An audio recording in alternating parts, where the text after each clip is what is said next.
So you want to be more calm. You want to be a calm person. Fantastic. That's what we all want to be, isn't it? A calm person. And as I've said in the videos that I've shared with you about getting your children to listen to you more, getting your children to do what you tell them, getting your children to be calm, one of the really, really important things in that whole process is that you as an adult is a calm person.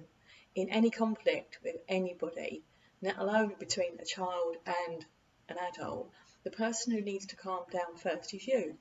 Only if you're calm can you get other people to be calm for you. And that goes along with your children too. So, what is calm? Is it something that you have in you? Is it something that's excluded from you?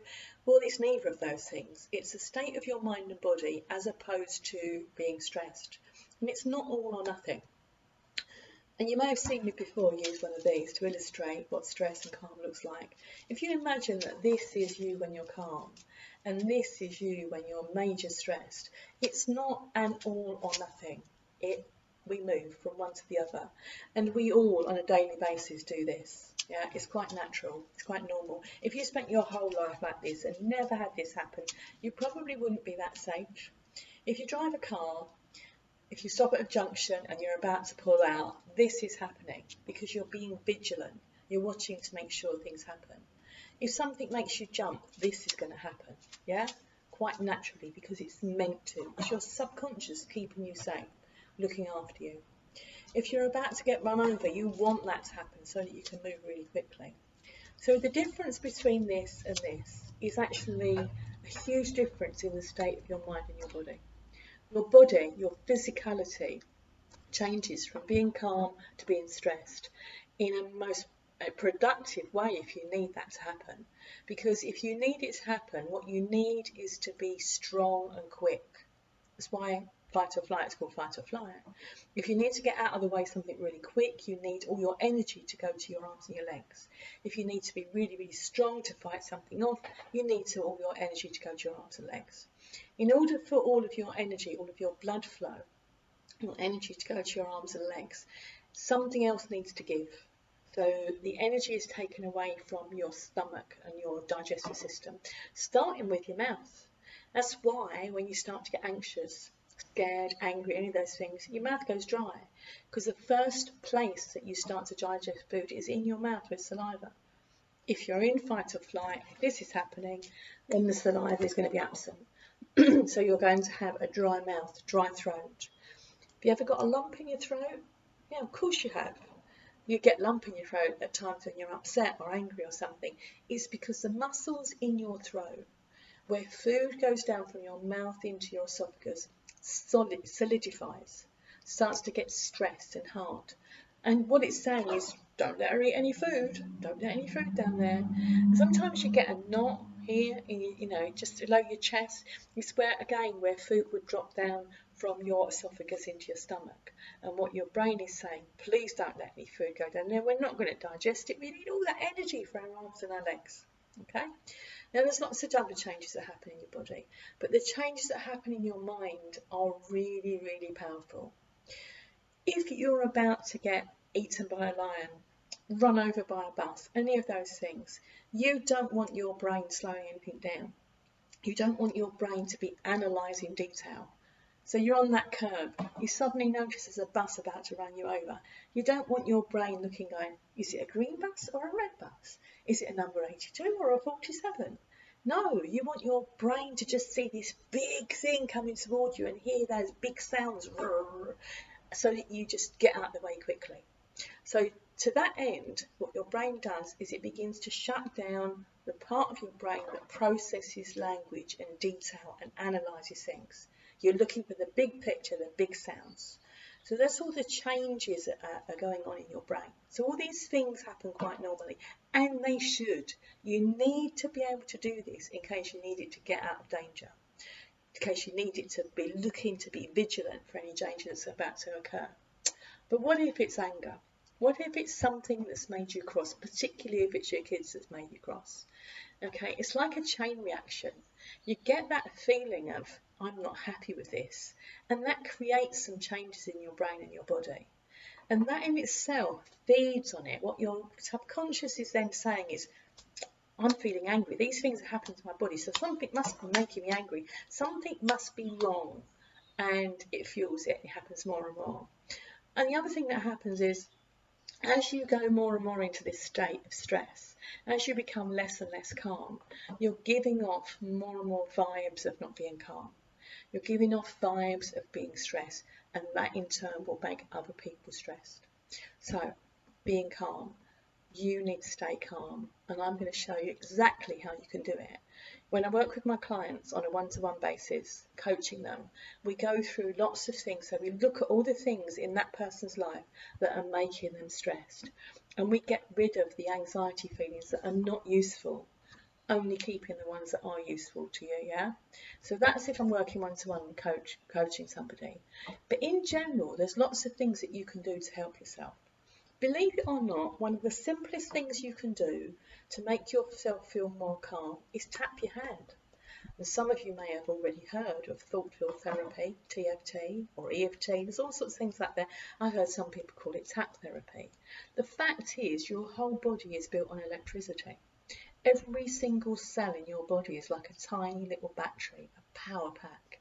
And everything that happens in your body and in your brain, in your physical being, happens because of electrical connections. And all this is all going on there millions and millions of times over and over in your body.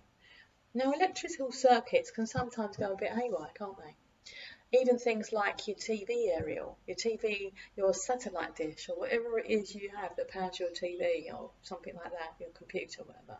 If you have a big storm and it only has to get knocked out a little bit and things don't work as well, you'll still get a picture on your TV, but it won't be quite right. There'll be little lines in it. You'll still have a sound coming through, but there'll be some sort of distortion. And this can sometimes happen in our body. We can get a distortion there, something that's stopping us, that's holding us back, stopping us from being at our optimum, stopping us from being calm. Now, you'll have pressure points and meridian lines running all the way around and through your body. If you've ever seen or had any acupuncture, then you'll have seen how acupuncturists will use tiny little needles to access pressure points and meridian points in your body, because lots of points in our physical body will affect our brain, our mood, our emotions, everything. The simplest thing you can do to calm yourself down is this. It works. It really does. One of my little grandchildren, when he was, I think it was about 4, 5, because I teach this to all the kids. When he was about 4 or 5, his mum phoned me up and said, "You'll never guess what he did this morning." I said, "What's that?" She said, "We were on our way to school. I can't remember. It was annoying her in some way." She said, "There's me telling him off. And what's he doing? Staring out the window, tapping his hand." And my daughter said to me, "I take it you've taught him that." Yeah, sorry. It works. When you're annoying him, he's going to tap his hand so he doesn't get stressed. Works. So that's the simplest thing you can do. There's lots of other stuff you can do, and we have tapping algorithms for all sorts of issues, for phobias, for traumas, all sorts of things that will cause stress other than you just getting worked up. So one of the things you can do to stay calm is this. Another thing that you can do is just take yourself in somewhere for you to be, somewhere for you to anchor your brain to something. I am going to produce a video to show you an awakening meditation. So most people think of meditation and mindfulness of you being totally absorbed in something, and so that you can't be concentrating. And I've done tapes myself, meditation tapes, and the first thing I say on these tapes is, please do not listen to this while you're operating machinery or driving a car. But what if you want to stay alert but actually stay calm? What if you want to take yourself to that calm place? I'm going to do some videos to show you how to do that. But the prelim to that, thing you have to learn to do first, is attain that feeling. Get that feeling of calm, whilst maintaining that energetic feeling. So, first thing I want you to do is rub your hands together, really, really vigorously. Keep rubbing them together. Come on, join in. Rub your hands together. Keep rubbing. Don't stop. Keep rubbing. Okay, now stop. Just hold them like that. Wow. Can you feel that? Face them to each other and you don't feel it anymore. And that proves that that's energy coming out of your hands. So do this again, put them down. It subsides a bit. Put them together. Wow, can you feel that? It's almost like you've got a ball of energy inside there. And that energy isn't an energetic energy that sparks you into power. It can be if you want. This is a calm energy. This is something you can use to calm you down. So feel that energy between your hands and then put it in your heart. It's amazing. And the more you do it, the more you get good at it. So imagine somebody's really annoying you. Rub your hands together. Give yourself a tap. Rub your hands together. Rub, rub, rub, rub, rub, rub, rub, rub. And then open them. Put them together. It's almost like praying, isn't it? Put your hands together, just a little bit apart. Feel that energy. Put it in your heart. It's amazing how much it helps you to calm.